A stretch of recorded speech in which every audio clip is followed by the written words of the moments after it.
Hubo momentos en que, por leerlo, te mataban. Y hubo momentos en que, por no leerlo, te mataban también. El presente será con toda seguridad uno de los contenidos más polémicos de este canal. Y luego de todas las cosas que has llegado a ver acá, sabrás que eso es mucho decir. Hoy exploraremos el lado oscuro del libro más importante de todos los tiempos. Prepárate muy bien porque estos son los 7 misterios más inquietantes de la Biblia.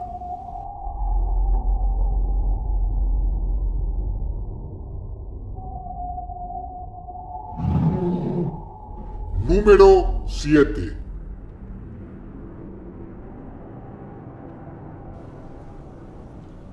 El célebre William Shakespeare citaba mucho a la Biblia en sus obras, más específicamente al libro de los Salmos. Shakespeare estaba de hecho obsesionado con ello. Con los años se abrió paso una interesante teoría que dice que nadie menos que él ayudó a traducir la Biblia. Verás, Shakespeare cumplía 46 años cuando se terminó la traducción inglesa oficial de la Biblia del rey Jaime. Si tomamos esa versión específica y vamos al Salmo número 46 y cuentas 46 palabras hacia adelante, llegas a la palabra shake. Si cuentas ahora 46 palabras para atrás, llegas a la palabra spare. Es decir, en el Salmo 46, en la palabra 46 para adelante y 46 para atrás, aparece el nombre del gran dramaturgo y poeta Shakespeare. Esta teoría empezó a circular en el año 1902. Sin embargo, en realidad parece ser mucho más posible que alguno de los traductores de la versión de los Salmos del rey Jaime quiso poner un homenaje oculto a Shakespeare con motivo de su cumpleaños y, sabiendo la obsesión de él por el libro de los Salmos, hizo coincidir estas dos palabras que forman su nombre en el número 46, la edad que él cumplía en ese entonces. No cualquiera recibe un tributo en nada menos que la Biblia, así sea gracias a un traductor. Número 7.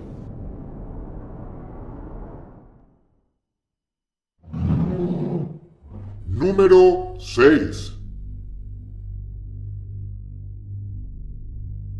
Sinónimo de pecado y más específicamente de pecado sexual.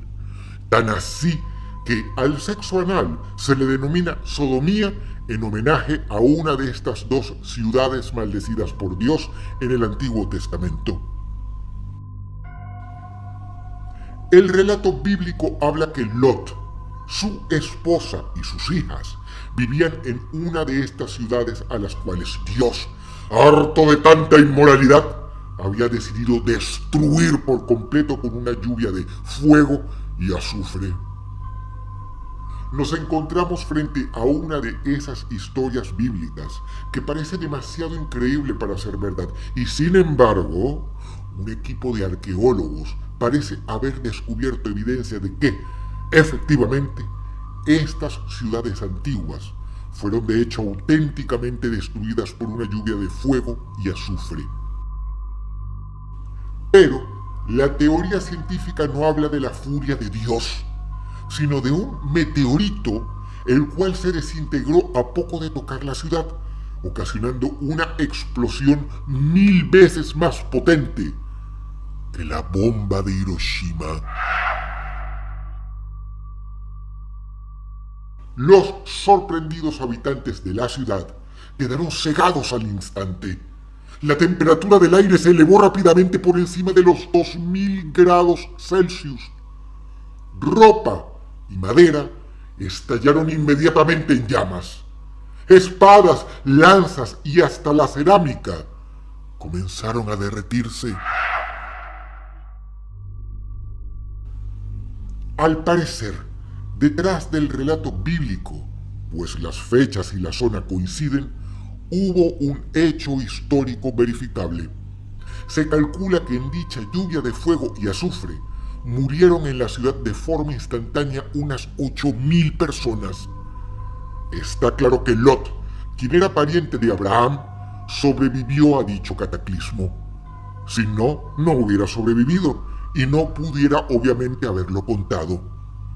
Lot sobrevivió porque huyó a las montañas a tiempo. Obviamente los creyentes y los no creyentes de la Biblia tendrán respuestas diferentes a estas preguntas que irán desde la intervención divina a la cruel naturaleza del cosmos. Lo irónico de esta historia bíblica es que, habiéndose salvado de la destrucción de estas dos ciudades, Lot, en las cuevas a las cuales huyó, fue emborrachado y violado por sus propias hijas. Número 6.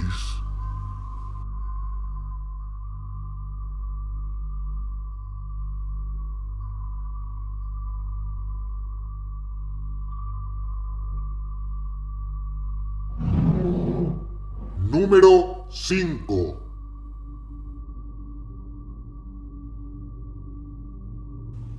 Los jinetes del Apocalipsis seguramente están dentro de los personajes más famosos de toda la Biblia.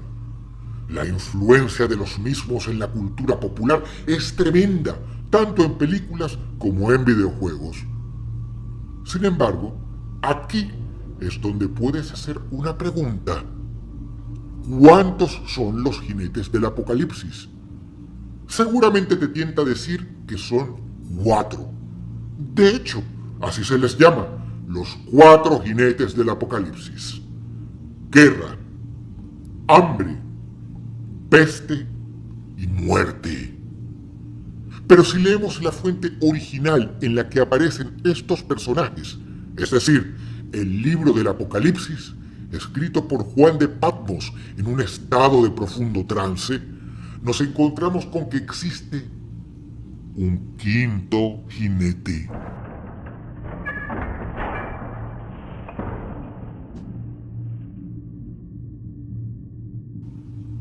La cosa es así. El primero es el jinete del caballo blanco. Para muchos representa al anticristo y su cabalgar implica su llegada a la tierra.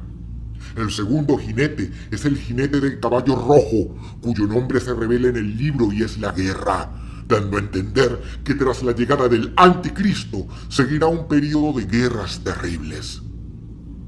El tercer jinete es el jinete del caballo pálido y representa el hambre, lo cual da a entender que luego de las guerras vendrá una tremenda hambruna sobre la tierra.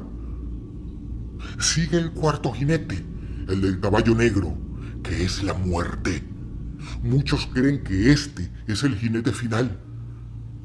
Pero si leemos el texto de la Biblia, dice claramente que a la muerte, el Hades venía siguiéndolo de cerca.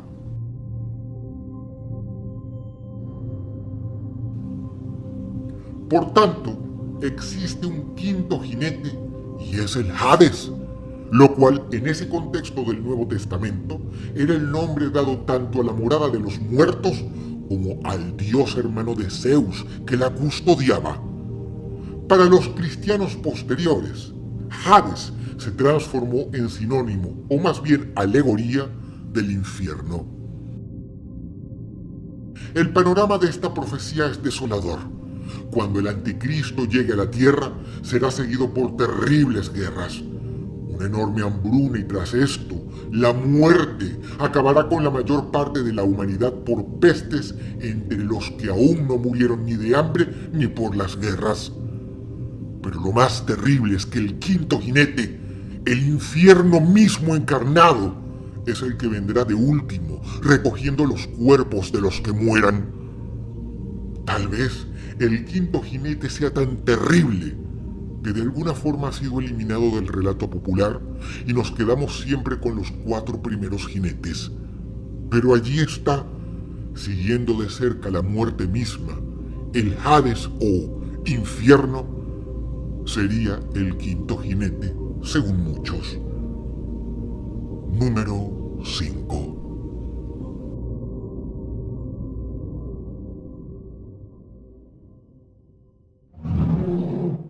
Número 4.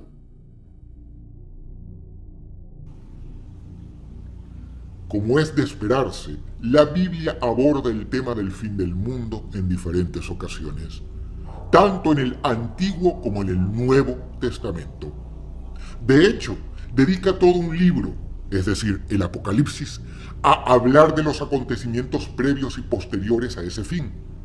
Jesucristo, además de haberse proclamado como el Mesías, fue también un profeta que predijo el fin del mundo.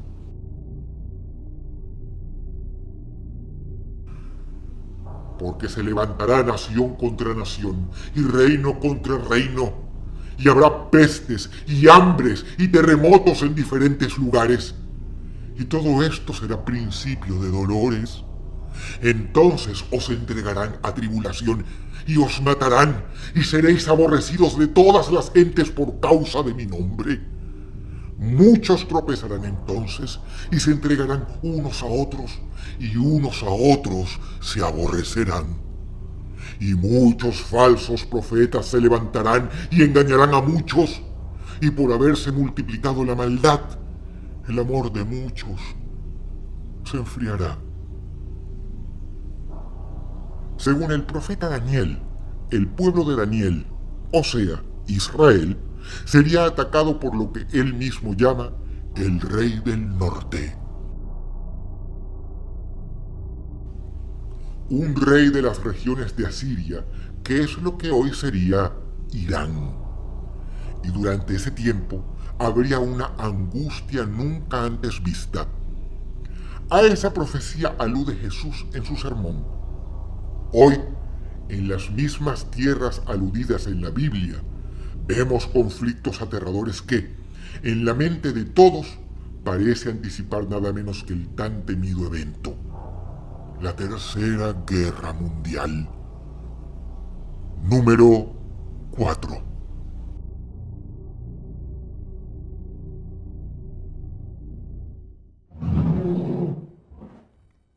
Número 3. Me imagino que esperabas encontrar en este top descripciones góticas y grotescas del infierno, con demonios torturando las almas de los condenados. Lamento desilusionarte. En los 66 libros que componen la Biblia, no existe ninguna descripción del infierno como un lugar real. Para entender lo que es el infierno, según la Biblia, debemos remitirnos a las palabras que los traductores al español han traducido como infierno. Estas son la palabra hebrea Sheol en el Antiguo Testamento y la palabra griega Hades en el caso del Nuevo Testamento. ¿Qué es el Sheol o Hades? En Salmos capítulo 6, versículo 5, aprendemos que el Sheol o Hades es la tumba colectiva de la humanidad, la morada de los muertos, a donde van todos, tanto buenos como malos, a descansar de sus actos.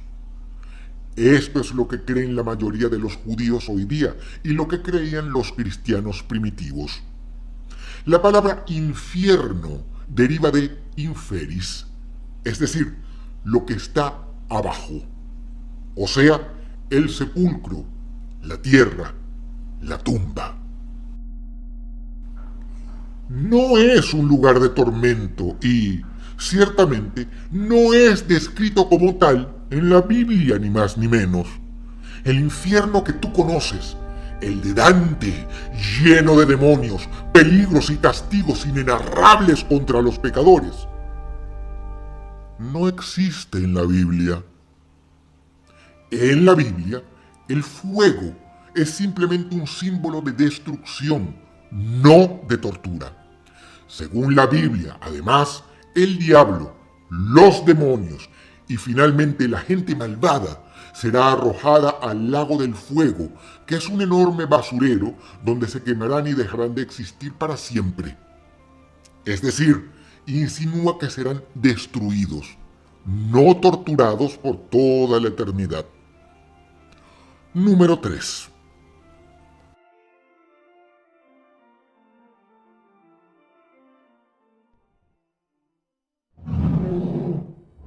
Número 2. En la antigüedad, una táctica de guerra muy común era el llamado estado de sitio, o a secas, sitio. Esto es, en argot militar, rodear una ciudad e impedir que nada entre o salga de la misma por un periodo prolongado de tiempo. Las tropas invasoras podían sitiar una ciudad durante meses o incluso años para provocar así la rendición de los ocupantes que iban sucumbiendo al hambre, a las enfermedades y a la sed. La situación de las personas en una ciudad sitiada podía llegar a ser terrible.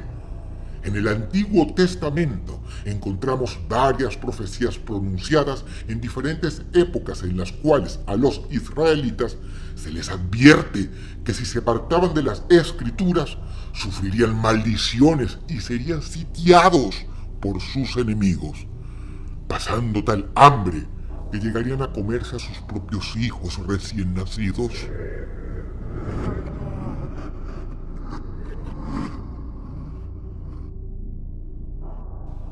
Así leemos en uno de los libros de la Biblia, Deuteronomio. Entonces comerás el fruto de tu vientre, la carne de tus hijos y de tus hijas, que el Señor, tu Dios, te ha dado, en el asedio y en la angustia con que tu enemigo te oprimirá. Samaria era una región montañosa. En el sitio militar que le hicieron a Samaria, el hambre era tal que las madres hacían pactos entre ellas para devorar a sus hijos de forma alternada. Primero el hijo de una y luego con el tiempo el hijo de la otra, como forma de racionar en aras a que la carne de los niños les durase más tiempo. En el caso del relato bíblico, una de ellas, ya saciada por la carne del hijo de la primera, no quiso entregar a su propio hijo y por eso se quejó ante el mismísimo rey, quien quedó horrorizado.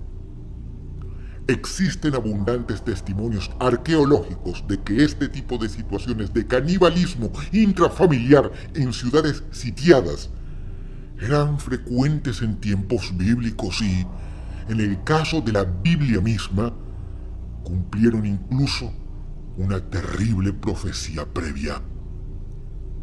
Número 2.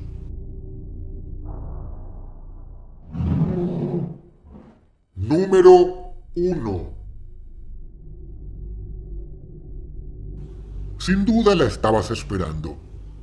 Es de los seres fantásticos mencionados en la Biblia el más conocido. Fuera de Jesucristo mismo, Él es el personaje más famoso de la Biblia, lo cual tiene sentido ya que viene a ser su némesis. Me refiero a el Anticristo.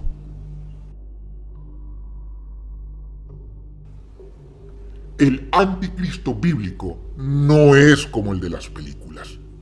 El original aparece en el libro del Apocalipsis y se le describe como una bestia salvaje de 7 cabezas y 10 cuernos con coronas y diademas en los mismos.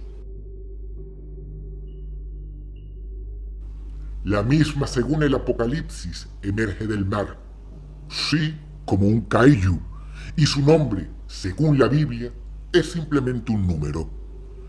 666.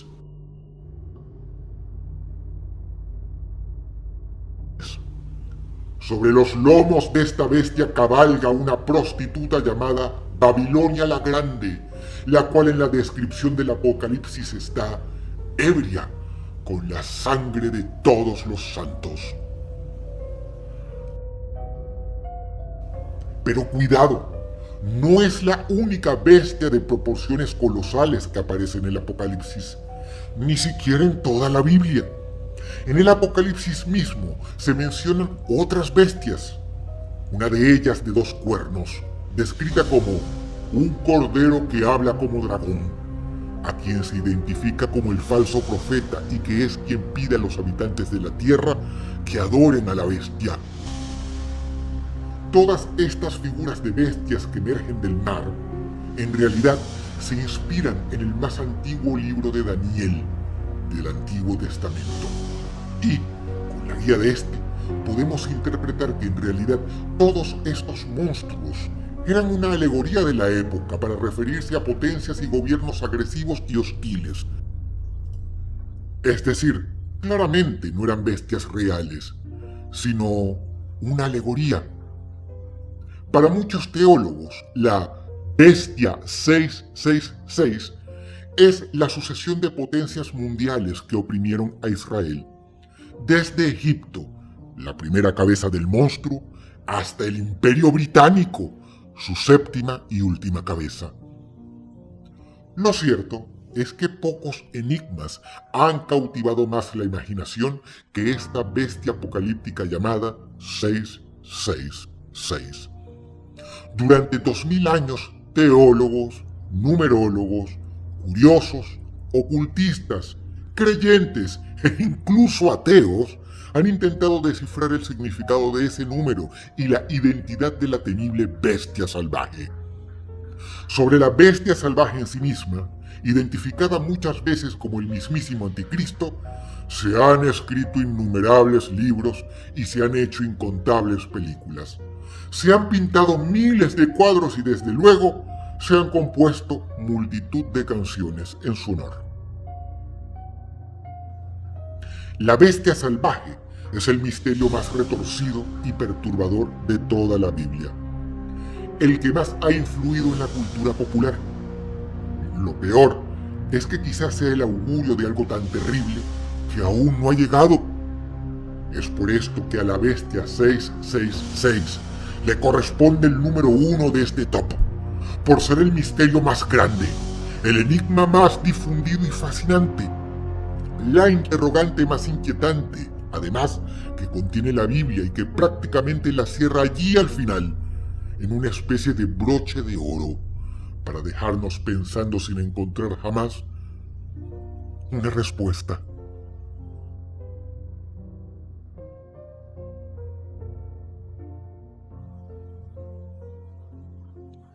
Si el video te gustó, apreciaría mucho que comentaras algo, que le dieras pulgar arriba y, si no lo has hecho, que te suscribieras a este canal.